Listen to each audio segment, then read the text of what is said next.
Hi friends, welcome back to my channel. ఇదే నా ప్రపంచం. ఈరోజు ఫిష్ ఫ్రై ఈజీగా ఎలా చేయొచ్చో చూపిస్తానండి మీకు.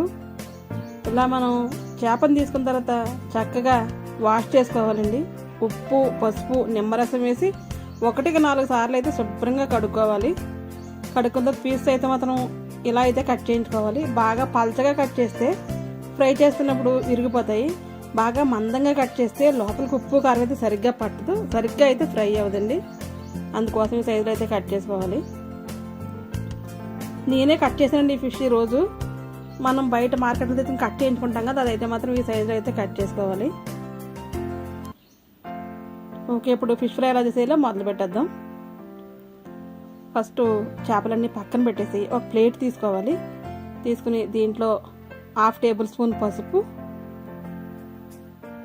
2 స్పూన్ల కారం, మంచి కలర్ ఉన్న కారం తీసుకుంటే ఫిష్ ఫ్రై చాలా బాగుంటుందండి. ఫుడ్ కలర్ అది ఏమీ యాడ్ చేయాల్సిన పని లేదు. రుచికి తగినంత సాల్ట్ వేసుకుని అలాగే 1/2 స్పూను గరం మసాలా అయితే వేసుకోవాలి. ఇప్పుడు 1 స్పూను కార్న్ఫ్లోరు, 1 స్పూను మన బియ్య పిండి ఉంటుంది కదా, ఆ పిండి వేసుకోవాలి. వేసిన తర్వాత 1 స్పూను అల్లం వెల్లుల్లి పేస్ట్ వేయాలి. వేసి ఇది బాగా కలుపుకోవాలి. కొద్దిగా వాటర్ వేసుకుంటూ కలుపుకోవాలండి. ఇది గట్టిగా ఉంటే కనుక చేప ముక్కలకి సరిగ్గా మసాలాలు అయితే సరిగ్గా పట్టవు. అందుకు కొద్దిగా లూజ్గానే కలుపుకోవాలి. కొద్దిగా వాటర్ యాడ్ చేసుకుంటూ ఇలా ఒక ఫైన్ పేస్ట్ లాగా అయితే కలుపుకోవాలి. చాలా ఈజీ అండి. ఈ మిశ్రమం మనకి కలుపుకోవడం వచ్చుంటే ఫిష్ ఫ్రై చేయడం చాలా ఈజీ అన్నమాట. ఇలా కలిపేసుకుని మొత్తం చేప ముక్కలన్నిటికి బాగా పట్టించాలి. ఇదే మసాలా చేప ముక్కల మీద కూడా వేసేసి కలుపుతారండి, అదైతే సరిగ్గా పట్టదు. ఇలా మనం ప్లేట్లో మిక్స్ చేసుకుని కనుక వేసి ప్రతి పీస్కి ఇలా అప్లై చేసి పక్కన పెట్టేసుకుంటే, ఇలా అప్లై చేసి మనం బాక్స్లో పెట్టి ఫ్రిడ్జ్లో స్టోర్ చేసుకున్నా సరే 4 రోజులకు ఒకసారి అయితే ఫ్రై చేసుకోవచ్చు అండి. అలా అని ఎక్కువ రోజులు ఉంటాయని కదా, ఒక 4-5 రోజులు అయితే ఉంచుకోవచ్చు ఫ్రిడ్జ్లో, నో ప్రాబ్లం, ఏమి అవ్వదు. మనకి 4 పీసులు కావాలంటే ఎప్పుడు కావాలంటే అప్పుడు అయితే వేడిగా ఫ్రై చేసుకోవచ్చు.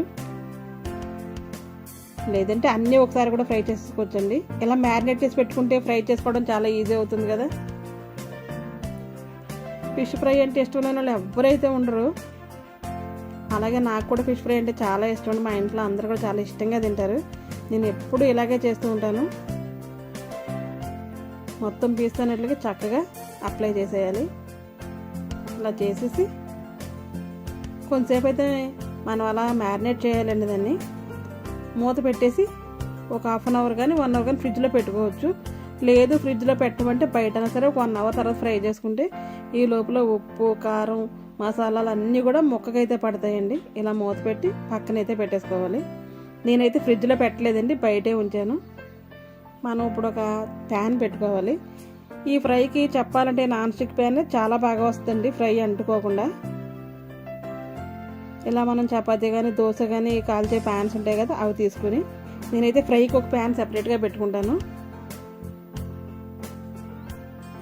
స్టవ్ వెలిగించి ప్యాన్ వేడైన తర్వాత కొద్దిగా ఆయిల్ అయితే వేసుకోవాలి.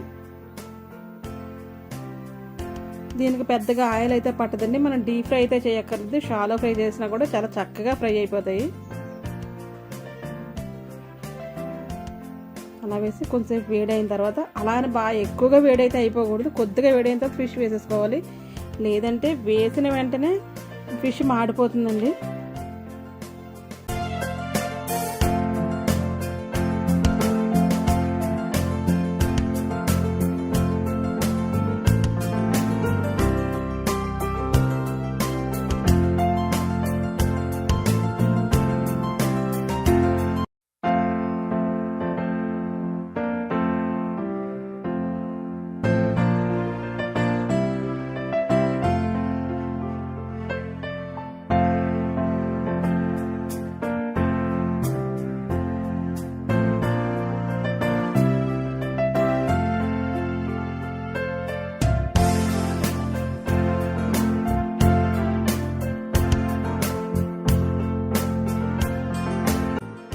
ఇలా మనం చక్కగా నూనె వేడిన తర్వాత పీసెస్ అన్నీ పెట్టేసుకోవాలండి. మొత్తం పీసెస్ అన్నీ కూడా ఇటువంటి ప్యాన్లో వేసుకుంటే ఒకేసారి అయితే ఫ్రై అయిపోతాయి.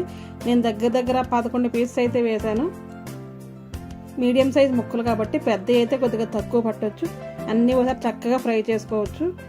ఇలా మనం కొద్దిగా ఫ్రై అయిన తర్వాత మొత్తం ఫ్రై అయ్యే వరకు అస్సలు ఉండకూడదండి. ఫిష్ ఫ్రై చేసేటప్పుడు మీడియం ఫ్లేమ్ మీద పెట్టుకుని ఇలా అటు ఇటు తిప్పుకుంటూ ఫ్రై చేసుకోవాలి. ఇది నాన్ స్టిక్ ప్యాన్ కాబట్టి అడుగునైతే అసలు అతుక్కోవట్లేదు. అడుగున కొన్ని అతుక్కుపోతాయి కదా, అటువంటి ప్యాన్స్లో ఫ్రై అయితే సరిగ్గా రాదు. నాన్ స్టిక్ అయితే వాడకూడదు అంటున్నారు కానీ కొన్ని వాటికైతే అసలు తప్పట్లేదండి. ఇవి వాడకపోతే ఆ వంట కూడా సరిగ్గా రావట్లేదు. మీడియం ఫ్లేమ్లో పెట్టి ఇలా ఫ్రై చేసుకోవాలి. హైలో పెడితే మాడిపోతుంది, లోలో పెడితే సరిగ్గా కుక్ అయితే అవ్వదు. ఇప్పుడు మళ్ళీ వేరే పక్క అయితే తిప్పుకోవాలి. మనం ఒకే సైడ్ ఎక్కువగా ఫ్రై అయిపోయే వరకు ఉంచి తర్వాత అయితే తిప్పకూడదండి. ఇలా 4-5 సార్లు అటు ఇటు ఫ్రై అయ్యే వరకు ఎంతసేపు కదా అంతసేపుకి అయితే అలా తిప్పుకుంటూ ఉండాలి. ఒక్కొక్క ఫిష్ ఒక్కొక్క రకంగా అయితే ఫ్రై అవుతుందండి. ఒకటి త్వరగా అయిపోతుంది, ఒకటి త్వరగా అయితే అవ్వదు.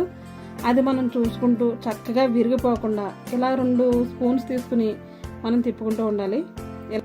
చూసారా, పీసెస్ అయితే అస్సలు విరిగిపోకుండా చక్కగా ఉన్నాయి కదా.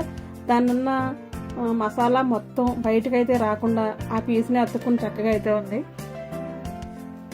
ఇలా మనం మొత్తం 2 వైపులు అటు ఇటు తిప్పుకుంటూ చక్కగా ఫ్రై చేసుకోవాలి. మంచిగా ఇలా కుక్ అయిన తర్వాత మనం ఇప్పుడు చేయవలసింది ఏంటంటే, దీంట్లో ఆయిల్ ఉంది కదా, అది కొద్దిగా సైడ్కి తీసి ఆయిల్ అయితే తీసేయాలండి. తీసేసి మనం స్టవ్ అయితే ఆపేయాలి. ఆపేసి కొంచెంసేపు ప్యాన్లోనే ఉంచేయాలి. పీసెస్ అయితే మాత్రం వెంటనే అయితే తీయకూడదు. మీకు చూపించడం కోసం నేను ప్లేట్లో పెట్టి అయితే చూపిస్తున్నాను. నేను ఆయిల్ తీసేసిన తర్వాత అదే ప్లేట్లో ఈ పీసెస్ వేసి ఇంకొంచెంసేపు అయితే అటు ఇటు తిప్పుకుని ఫ్రై చేయాలండి. ఆయిల్ అయితే ఉండకూడదు, ఎందుకంటే ఆయిల్తో వేసుకుంటే ఫ్రై అయితే అస్సలు తిననే వేస్ట్గా అయిపోతుంది. మనం ఏదైనా కర్రీ చేసుకుంటే ఫిష్ కర్రీ అయితే దాంట్లో వేసుకోవచ్చు, లేదంటే పక్కన పెట్టేయడం. ఇంకా నేనైతే ఈవినింగ్ చేపల పులుసు చేద్దాం అనుకుంటున్నానండి. ఈ ఫ్రై చేసిన తర్వాత మిగులుతాయి కదా తల, తోక, మధ్యలో కొన్ని ముక్కలు అవి అయితే పులుసు పెడతాను. దాంట్లో అయితే ఆయిల్ వేసేద్దాం అనుకుంటున్నాను. ఈ ఫ్రై మీకు నచ్చిందండి. నచ్చితే కనుక తప్పకుండా ఒకసారి ట్రై చేయండి, చాలా బాగుంటుంది. మీకు ఎవరికన్నా నచ్చితే మీకు కూడా ఎలా వచ్చింటే నాకు కమెంట్ బాక్స్లో కమెంట్ ఇచ్చేయండి. నా ఛానల్ కనుక ఎవరైనా ఫస్ట్ టైం చూస్తుంటే తప్పకుండా సబ్స్క్రైబ్ అయితే చేసుకోండి. ఛానల్ ఇటువంటి వీడియోస్ మంచి వీడియోస్ చాలా ఉన్నాయండి. ఒకసారి చూసి మీకు తెలిసిన వాళ్ళకైతే మాత్రం షేర్ అయితే చేయండి. ఈ రోజుకి ఇదేనండి వీడియో. మరొక వీడియోతో మళ్ళీ కలుద్దాం. అప్పటి వరకు ఉంటాను. Thanks for watching my channel. మరొక వీడియోతో మళ్ళీ కలుద్దాం. అప్పటి వరకు బాయ్ అండి. ఒక్కసారి టేస్ట్ చేస్తే అదిరిపోయింది ఫ్రై అయితే.